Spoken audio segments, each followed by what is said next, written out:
जो स्वयं शिवजी ने पार्वती को सुनाई है।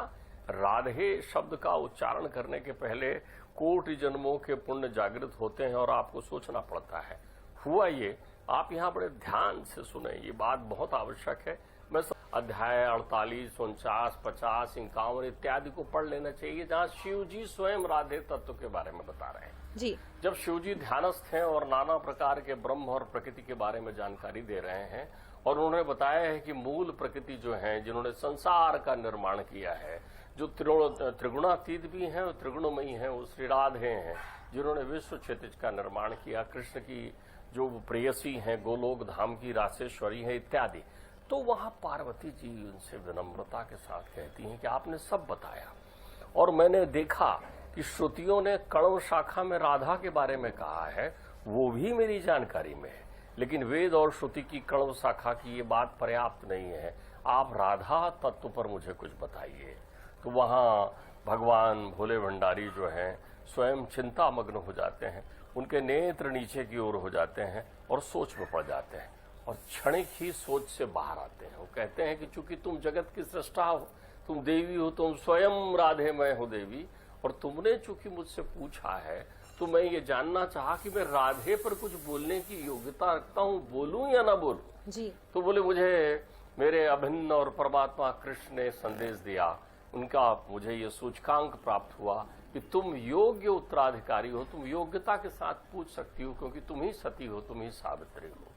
तो वो जब उनको राधा तत्व बता रहे हैं, तो यह आप समझिए वो राधा तत्व को कैसा स्पष्ट कर रहे हैं।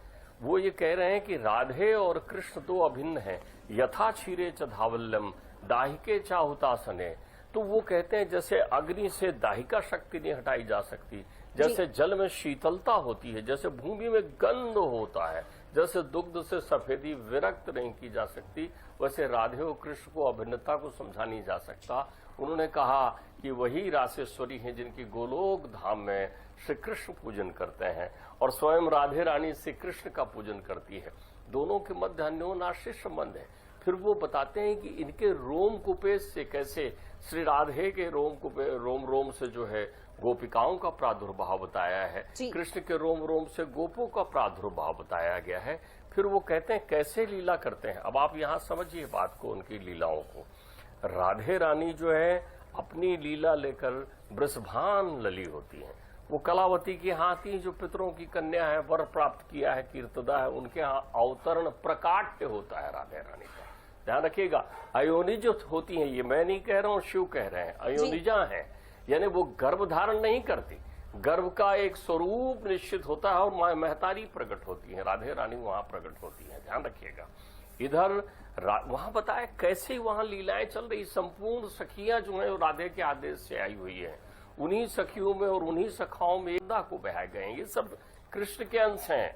और ध्यान रखिएगा, वहीं एक गोप जिसका नाम रायण है, वो धरा बनकर आई हुई यशोदा। ध्यान रखिएगा, द्रोण और धरा है, तो धरा बनकर मैया यशोदा ने अवतरण लिया है वात्सल्य का सुख पाने, तो उनके भाई बनकर गोलोक धाम से मेरी मैया ने रायण को भेजा है।